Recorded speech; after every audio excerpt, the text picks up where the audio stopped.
مجھے اپنے دل میں یاد کرتا ہے، میں بھی اسے اپنے دل میں یاد کرتا ہوں۔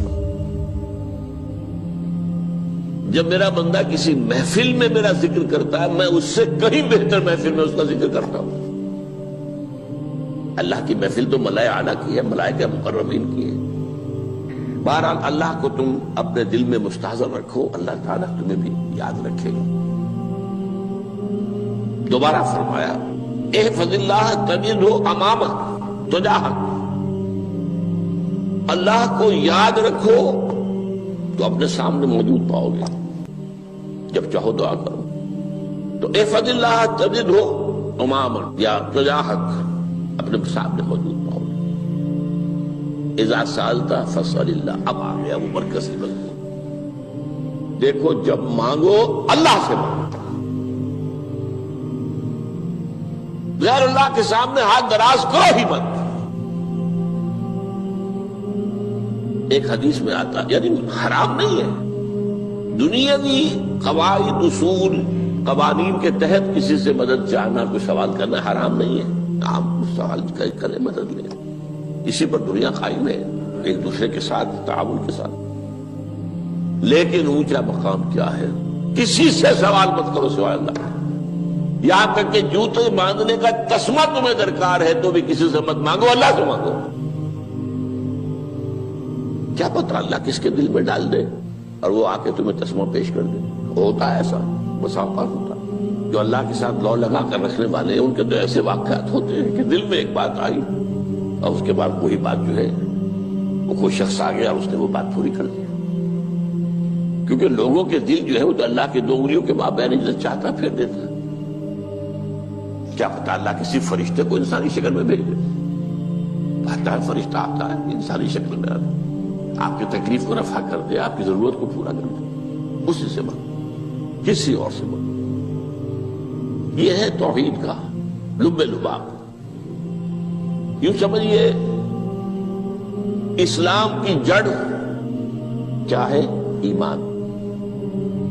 اسلام کا جو خارجی نظام عمل ہے، انفرادی اعمال ہو، اجتماعی ہو، ان سب کی روح رواں کیا ہے؟ ایمان۔ ٹھیک، ایک بات ہو گئی۔ ایمان کا خلاصہ لب لباب کیا ہے؟ ایمان باللہ۔ جیسے ایمان بالآخرہ بھی ہے، ایمان بالملائکہ ہے، ایمان بالانبیاء ہے، ایمان بالرسل ہے، ایمان بالکتب ہے، ایمان بالقلب ہے، لیکن اصل ایمان۔ اسی لیے ایمان مجمل میں آپ کو معلوم ہے کسی اور چیز کا ذکر نہیں۔ آمنت باللہ کما ہوا باسمائہ وصفاتہ وقبلت جمیع احکامہ اقرار باللسان وتصدیق بالقلب۔ یہ ایمان مجمل ہے، اجمالی طور پر ایمان اس کا نام ہے۔ ہاں مفصل تفصیلی طور پر آمنت باللہ وملائکتہ وکتبہ ورسلہ والیوم الآخر والقدر خیرہ وشرہ من اللہ تعالی۔ تو اسلام کی جڑ ایمان، اور اسلام کا سارا جو نظام عمل ہے، چاہے انفرادی اعمال ہو چاہے اجتماعی، ان سب کی روح رواں ایمان، اور ایمان کا خلاصہ ایمان باللہ۔ اور ایمان باللہ کا اصل حاصل وہ ہے جو اس حدیث میں آ رہا، اس کے دو ہیں تقاضے، عبادت صرف اسی کی، استعانت صرف اسی سے۔ اس لیے میں نے سورہ فاتحہ کا تذکرہ شروع میں کیا۔ یہ عبادت کا جوہر ہے، عبادت کا جو ہے یہ ایمان کا حاصل، عبادت صرف اس کی ہے اور استعانت صرف اس سے۔ استعانت ہی میں سوال بھی آ گیا، یہ بھی مدد ہے۔ آپ کسی سے کچھ مدد مالی چاہ رہے ہیں یا کوئی اور مدد چاہتے ہیں، کسی کام میں مدد چاہتے ہیں، جیسے میں نے کہا تھا کہ سفارش کرانا چاہتے ہیں، یہ بھی مدد ہے۔ وَإِذَا اسْتَعَنْتَ فَاسْتَعِنْ بِاللَّهِ، اور جب مدد مانگو صرف اللہ سے مانگو۔ اور وہ سارے الفاظ یاد کر لیے، استدعاء، استعانت، استغاثہ۔ یہ جو غوث اعظم سے استغاثہ کیا جاتا ہے یہ تو شرک ہے۔ استغاثہ اللہ سے، دعائی اللہ کی، اس اعتبار سے استمداد، استعانت، استدعاء، استغاثہ، یہ سب اللہ سے، صرف اللہ سے۔ عبادت صرف اللہ، ایاک نعبد، اور استعانت صرف اللہ سے۔ مانگو صرف اللہ سے، جب مدد طلب کرو صرف اللہ سے، اور جان لو اگر تمام لوگ جمع ہو کر تمہیں کوئی فائدہ پہنچانا چاہے نہیں پہنچا سکتے، الا بشیء قد کتب اللہ لک وان اجتمعوا علی ان یضروک بشیء لم یضروک الا بشیء قد کتب اللہ علیک، اگر سب مل کر چاہے تمہیں کوئی نقصان پہنچا دے نہیں پہنچا سکتے مگر وہی کچھ جو اللہ نے تمہارے لیے لکھ دیا۔ اب بتائیے خوف کی جڑ کٹ جائے گی کہ نہیں؟ یہ جو ایمان جو ہے یہ خوف اور حزن دونوں سے نجات دلانے والی بات ہے۔ جو حقیقی مومن ہے وہ اللہ کا ولی ہے، حقیقی مومن وہ اللہ کا ولی ہے، اور الا ان اولیاء اللہ لا خوف علیہم ولا هم يحزنون۔ یہ اولیاء اللہ کو علیحدہ مخلوق نہیں ہے، کوئی ان کے سر پہ سینگ نہیں ہوتے، انسان ہی ہوتے ہیں، لیکن حقیقی معنی میں مومن ان اعتبارات سے جو آج ہم پڑھ رہے ہیں، ایمان اس درجے کا پہنچ گیا تو اللہ کا ولی ہے۔ ان لوگوں کے لیے خوف کس بات کا ہوگا؟ کس سے خوف کروں؟ اس کے ہاتھ میں کچھ ہے ہی نہیں، اور اگر کچھ اللہ نے میرے لیے لکھ دیا وہ آ کر رہے گا، چاہے میں لاکھ گڑ گڑاؤں اور اس کے سامنے کہ مجھے چھوڑ دے، اگر اللہ نے لکھا وہ آیا وہ تو آئے گا، تو کاہے کو اس کے سامنے گڑ گڑانا، کاہے کو جبرسائی کرنا اس کے سامنے، اور کسی کے ہاتھ میں کچھ ہے ہی نہیں، میرا خیر ہے ہی نہیں، کاہے کو خوشامد کرو اس کی۔ اور سنیے، رفعت الاقلام، دیکھو نوجوان، قلمیں اٹھا لی گئی ہیں، وجفت الصحف، اور جو رجسٹر ہیں صحیفے ان کی سیاہی خشک ہو چکی ہے۔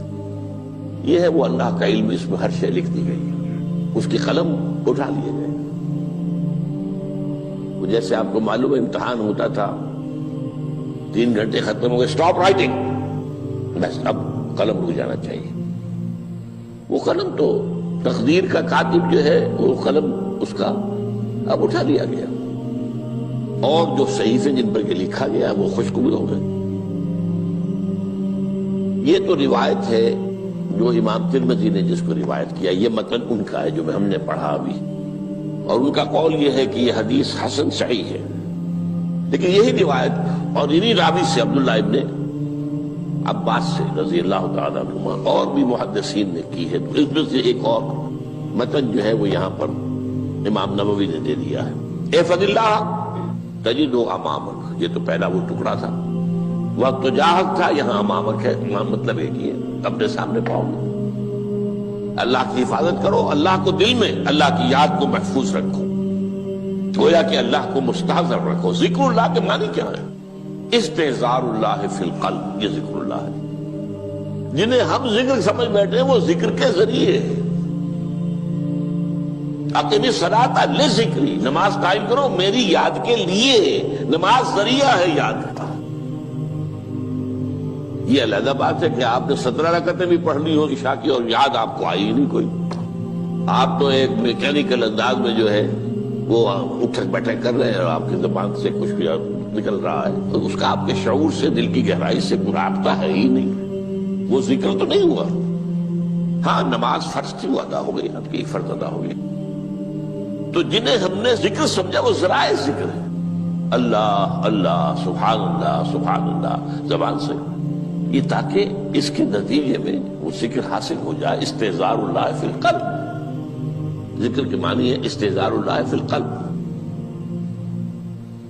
تعرف الی اللہ فی الرخاء، اور دیکھو کشادگی کے وقت میں تم اللہ کو یاد رکھو، اللہ کی طرف رجوع کیے رہو، بھول نہ جاؤ۔ وہ نہ ہو جو کبھی کہا تھا، بہادر شاہ ظفر کے اشعار میں سے بہت زور کا شعر ہے، ظفر آدمی اس کو نہ جانیے چاہے کتنا ہی ہو فام و زکا، جسے عیش میں یاد خدا نہ رہی، جسے تیش میں خوف خدا نہ رہا۔ وہ ہے کشادگی کی حالت میں، جبکہ تمہارے لیے کشادگی ہے، اللہ کی طرف رجوع کیے رکھو۔ یعرف کا فی الشدہ، تو اللہ اپنی توجہ تم پر رکھے گا شدت کے وقت میں، جب تمہیں کوئی تکلیف ہے اس تکلیف کو تم پر آسان کر دے گا۔ تکلیف تو آنی ہے، جو لکھی ہوئی ہے وہ تو آئے گی،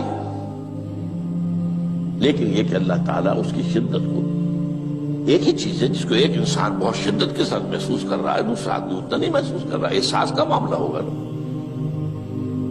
وہ تو اصل میں اگر انسان کی نرز کٹی ہوئی ہے تو احساس ہوگا ہی نہیں، سر سے نہیں ہوگا۔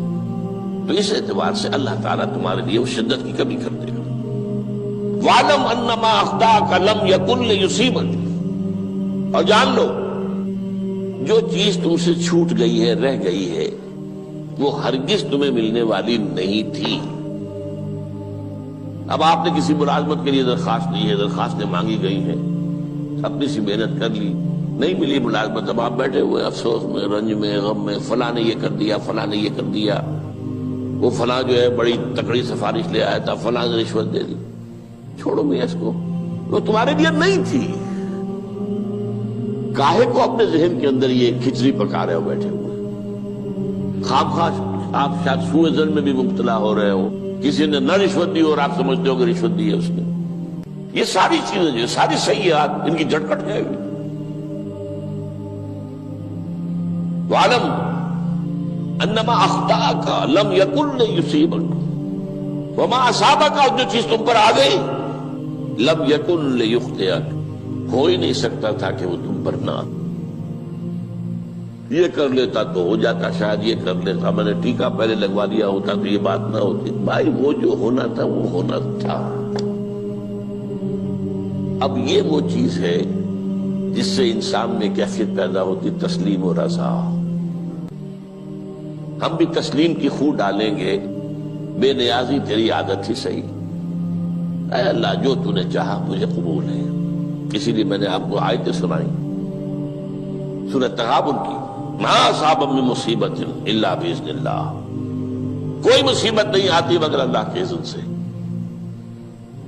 وَمَن یؤمن باللہ یہد قلبہ، جو اللہ پر ایمان رکھتا ہو اللہ اس کے دل کو ہدایت دے دیتا ہے۔ ہدایت کس بات کی؟